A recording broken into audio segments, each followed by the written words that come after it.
Welcome, friend. Follow me. We're going somewhere dark, somewhere dangerous. Most people would never dare enter the place we are going. There's no telling what horrors we'll find, what terrors we'll uncover. Don't say I didn't warn you. We might discover terrible monsters lurking there. Be careful, they could follow you out, or maybe they're already inside you. Are you afraid? Good. Now you are ready to enter the Warning Woods. Mark, wake up. My wife's anxious tone cut into my dream, and her trembling hand on my shoulder peeled back the layers of sleep that covered my mind.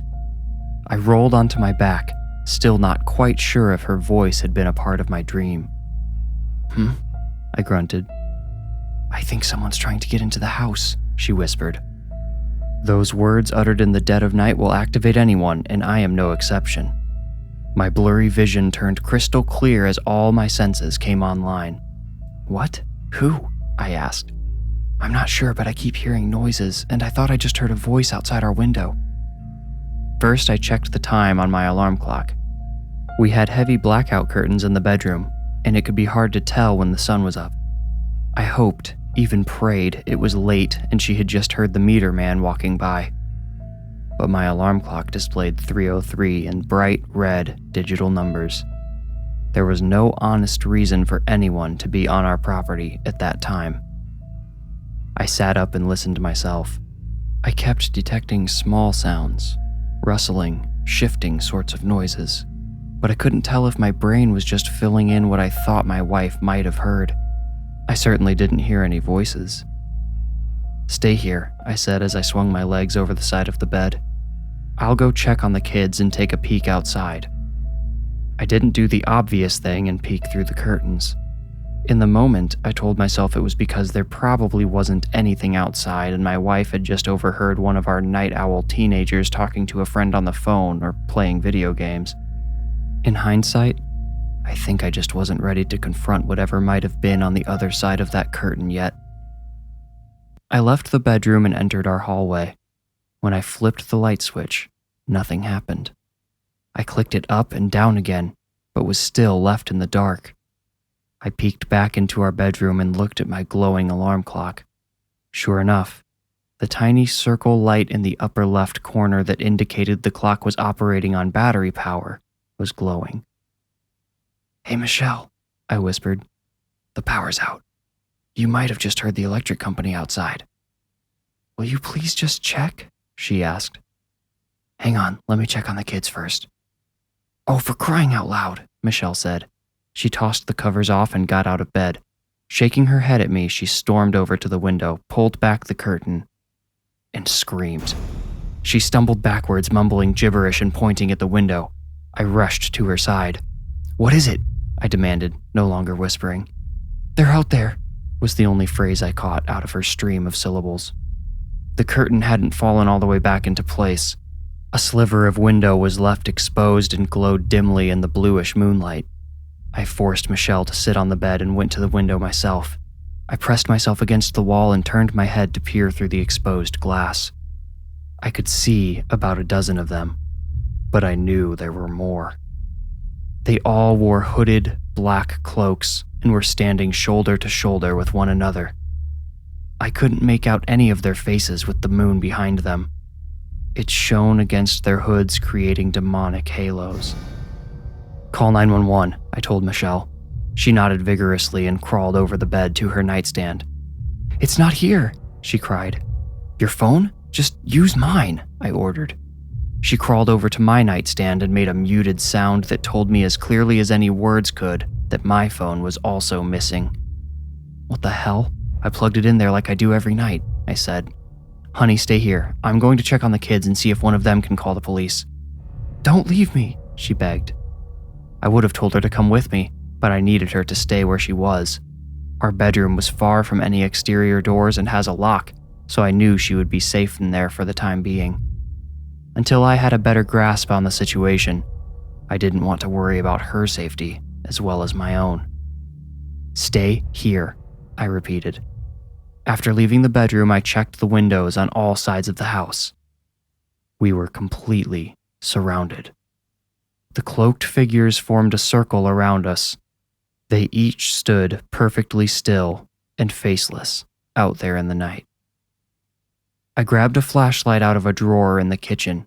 Our children's rooms were in the basement, so I made my way downstairs, realizing with dreadful regret that the basement would probably be safer for my wife given that it didn't have any windows.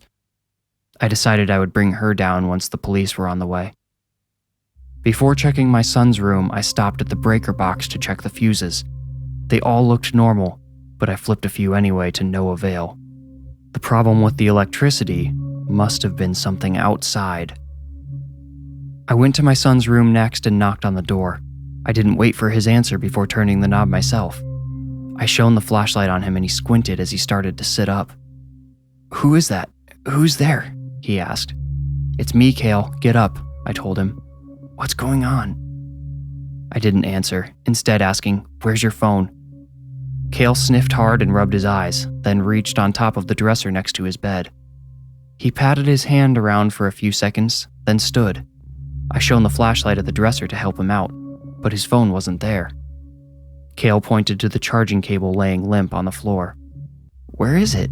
he asked. "I need you to follow me," I said. "Your mom and I's phones are missing too, and there's strange people outside. We don't know what's going on." "Wait, what?"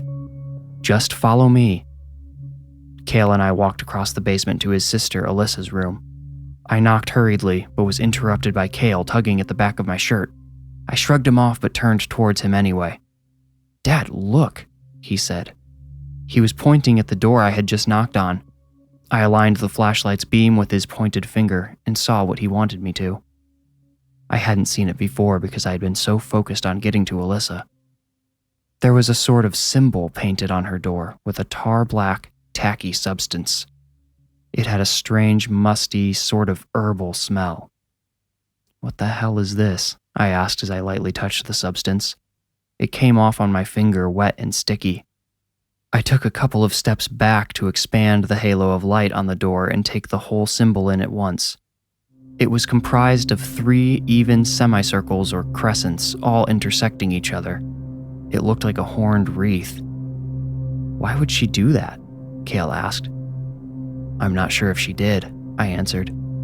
The missing phones, the freshly painted symbol, all of it was leading me to believe, in addition to the strange group outside, someone had gotten in to the house. My stomach sank as I tried to remember if I had locked the doors before going to sleep. I was usually pretty good about keeping them locked at all times, but I hadn't checked them. It was entirely possible one had been left unlocked while we all went to sleep. "Alyssa?" I shouted. I pounded on her door again and then tried the knob. Her door was locked. I hoped it had been locked when the symbol painter had stopped by. "Alyssa, open up. I need to know you're safe." Oh my God, Michelle, I thought. I had left her up there alone, and whoever had gotten in was probably up there too, unless they were in Alyssa's room. I couldn't wait any longer. I told Cale to stand back as I gave the door a solid kick just below the doorknob. It broke open, swung in, and slammed against the doorstop. I heard Alyssa scream, "No!" I shone the flashlight into the room, illuminating her. She was standing next to her desk, wearing all black as usual. All of our phones were laying on the desk beside her, smashed and bent. A large decorative rock was still in her hand. All the energy my protective impulses had given me was diverted into anger. "What the hell is going on?" I demanded. Alyssa just stared back at me with hate in her shadow-rimmed eyes. We had been having some behavioral problems with her lately. She had been coming home late, not answering texts or phone calls appropriately, and being generally secretive. Michelle and I had both thought there was a romantic partner involved in the sudden lapse in obedience, but now I wondered if something much more dangerous had been at play the whole time. "Alyssa, please, this is not a joke, okay? This is real. There are dozens of strange people outside the house right now. I don't know what they want with us, but you need to tell us what's happening, because you're in just as much danger as the rest of us." "No, I'm not," Alyssa said smugly. Her dark makeup made her eyes so intense I almost couldn't see my daughter in them. The girl standing before me looked familiar, but felt entirely foreign. "I marked my door so they know who to spare," she said. "Who to... Alyssa, are those people here to kill us? I demanded. I suddenly thought of Michelle upstairs alone again. Alyssa didn't answer, but her sinister smile told me everything I needed to know. I realized she wasn't going to offer any help and made the impossible decision to leave her there so I could protect the rest of my family. Come on, Kale. We need to get to your mom, I said. Alyssa, whatever we did to deserve this, I'm sorry, but this is completely insane. She said nothing, so I gave Kale a little push and we left. We need to hurry, I said as my son and I ran upstairs. She broke our phone so we can't call for help, and those people are on every side of the house, so we can't leave. We need to get to your mom and find somewhere to hide. We're not going to do something? Kale asked. I didn't answer. I didn't feel like repeating the weak plan aloud. I knew it was pathetic, but I wasn't sure what else to do. I thought maybe there was a chance the people outside would decide scaring us was enough and leave us alone if they couldn't find us. We found Michelle crying in the bedroom.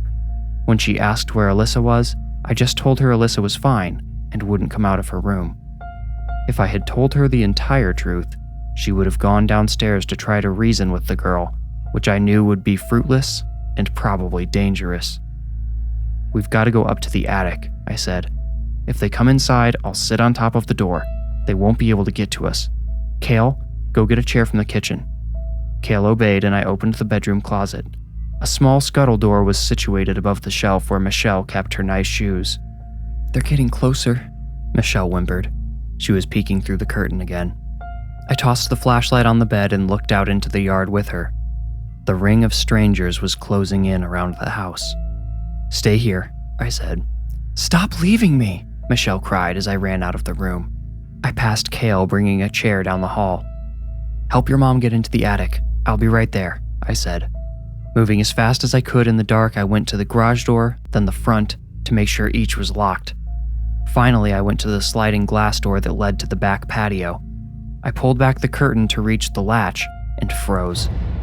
One of the black figures was standing on the patio, just outside the door. Even up close, I couldn't see the person's face, but I could feel their eyes upon me. We stood like that until I worked up the courage to move again. The figure's head slowly turned away from me and towards the patio furniture. Predicting what was going to happen next, I ran back to the bedroom. Michelle's legs had just disappeared through the scuttle door, and Kale was still standing on the chair. Go, go, go, I shouted. They're coming in. As if on cue, we heard the sound of shattering glass and a metal chair tumbling across the kitchen floor. Kale reached up and jumped off the chair, pulling himself into the attic. I frantically tried to think of a way to hide the chair and closed the door to make it less obvious where we had gone.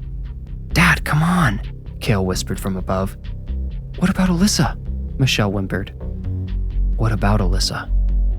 Now that someone had actually gotten into the house, I felt horrible about leaving her down in the basement with nothing but that broken door to protect her. She had implied the hooded people were on her side, but how did she know for sure? What if she was wrong about them? Kale, catch, I said, tossing the flashlight up to him. I want you to close that door and sit on it. Both of you, if you'll fit. Dad, what are you doing? I've got to help your sister. Dad, sit on the door. With this final, repeated command, I slid the closet door shut, then picked up the chair and put it in the corner furthest from the closet. As quietly as possible, I opened the door and peered down the black hallway. I could hear someone in the house, but they sounded too far away to see me in the dark. I clicked the lock in place before shutting the bedroom door, locking myself and anyone else out of the room. I crept a little further down the hall and did the same to the bathroom door. I figured the more locked doors the strangers came across, the longer it would take them to find my family. I heard another lock click across the house. Based on where the sound came from, I figured the intruder was unlocking the front door to let the others in. If I moved quickly, I knew I could get through the kitchen and maybe all the way to the basement stairs while the intruder was on the other side of the dividing wall that separated the living room from the rest of the upstairs. Thankful for our carpeted floors, I padded as quickly as I dared into the kitchen. My assumption about the intruder's location was correct, and by some miracle, He or she was the only one who had entered through the patio door. They were being so slow and methodical. They knew they had us trapped, and I'm guessing Alyssa had told them our phones would be disabled. I also had a creeping hunch that they had done this before. I heard the front door hinges squeal and hurried to the stairs before more intruders entered my home. Once downstairs, I ran to Alyssa's bedroom. She had shut the door again, although it wouldn't stay flush with the doorframe after I had kicked it in. "Alyssa," I whispered, "they're inside. Are you safe?" To my complete surprise, the door swung open and Alyssa grabbed my shirt to pull me in. She quickly shut the door again, and I couldn't see her well, but I heard her sniffle wetly and realized she was crying. "Daddy, I'm sorry," she said. "I didn't think. It just seemed like a game. But then I heard the glass break and I pushed her away and demanded, "Who are these people?" "My coven," she said. "I was complaining about things online, and these people found me. They said they could take me away and teach me magic." "Magic?" "It sounds dumb, I know, but they didn't make it sound that way. They made it seem so fascinating and powerful." "Alyssa, I need you to tell me exactly what these people are here to do." She collected herself, taking a few deep, shuddering breaths before finally saying, "The mark on the door is so they know who I am. They're supposed to leave me alone and kill the rest of you. I'm so sorry, Dad. It didn't seem real until now. I didn't think they would actually go through with it. We'll deal with that later, but right now we have to figure out how to survive this. Can you call them off?" I asked. "I don't think so. Maybe. They'll be angry, though. I'm not sure what they'll do. Some of them came from really far away for this ritual." I thought about this for some time. On one hand, my wife and son were currently cowering in the attic as these self-proclaimed witches were searching the house. I could hear them upstairs turning over furniture, knocking things off the wall, shattering lamps and vases. How long before they found the scuttle door? And then how long before they managed to push Cale and Michelle off of it and get inside? On the other hand, I couldn't bear to send my daughter out to face these murderers even if it was her fault they were in our house in the first place. "How many are there, Dad?" Alyssa asked. "A lot," I replied. "Way too many to fight." Through the wall, I heard the sound of Cale's bedroom door being opened.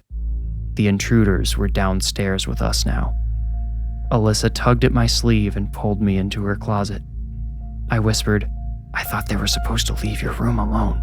Why are we hiding?" "Just in case," she replied. "It's dark out there. What if one of them doesn't see the symbol?" The sounds from Cale's room grew louder and more chaotic. I heard fabric tearing, drawers hitting the floor as their contents scattered. There was an aggression to the sounds that didn't match the slow, methodical pace with which the intruders had entered the house. They were growing frustrated and desperate. How long before they came to Alyssa's room and found the door unlocked? Not long at all, it would turn out. I heard their mumbling voices outside after the sounds in Cale's room ceased. After what sounded like a heated debate, one of them said, "What if she's changed her mind and she's hiding them?" The other, a woman, replied, "Then she can burn with them."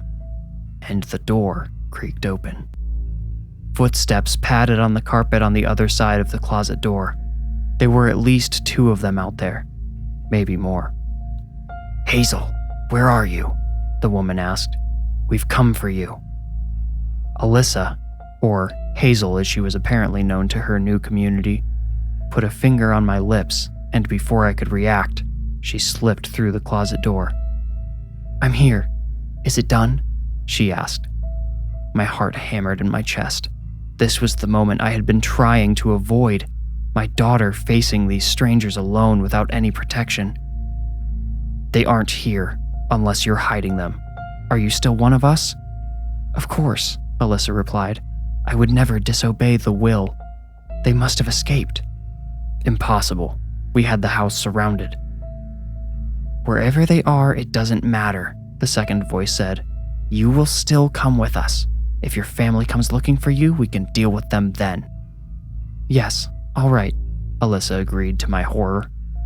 I instinctively reached for the closet door to try and stop her, but thoughts of my wife and son quickly shut me down. It didn't sound like these people were going to hurt Alyssa, but if they didn't leave the house soon, they would eventually find and kill the rest of us. I had to push down my anger and desperation, fight off my fear, and just resolve to find Alyssa wherever the so-called coven was going to take her.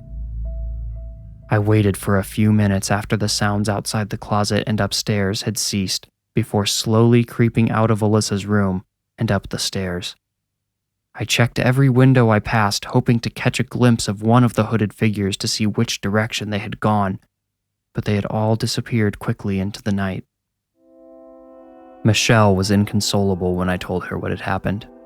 I promised I would stop at nothing to find our daughter and bring her home. Cale's stone-cold expression told me he would fight right alongside me to make that happen. As I comforted my wife, I heard a sound out in the hall. I spun around and stumbled back when I saw a tall, hooded figure standing in the doorway. "They're in here," the man shouted.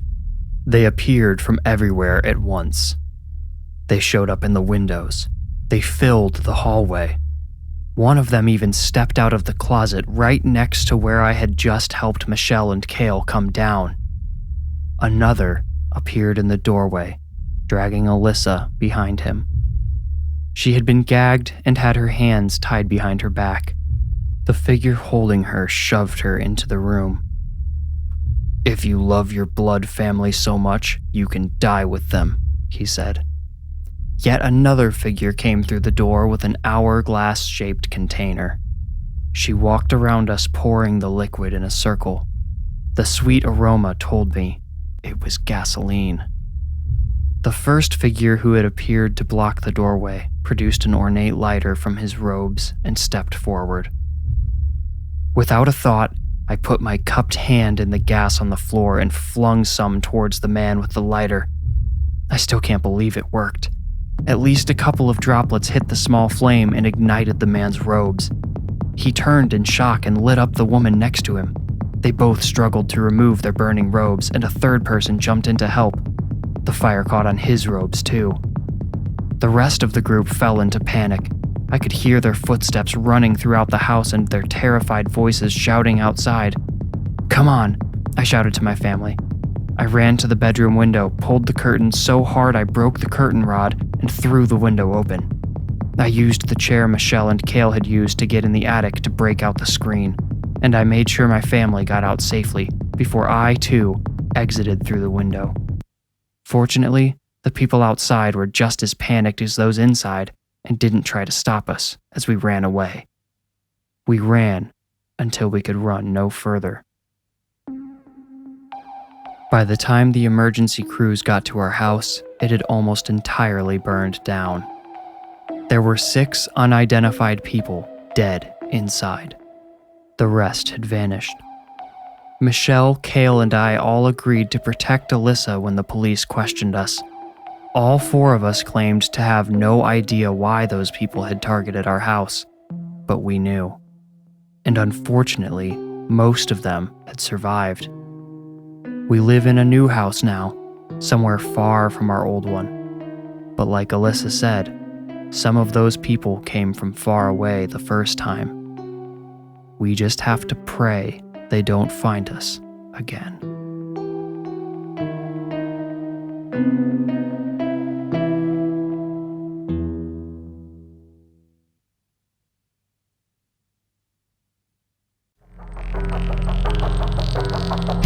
You made it out. Congratulations. If you enjoyed the story, please rate and review this podcast wherever you like to listen. Reviews are the best way to support the podcast and help it grow. You can also become a patron at patreon.com/thewarningwoods.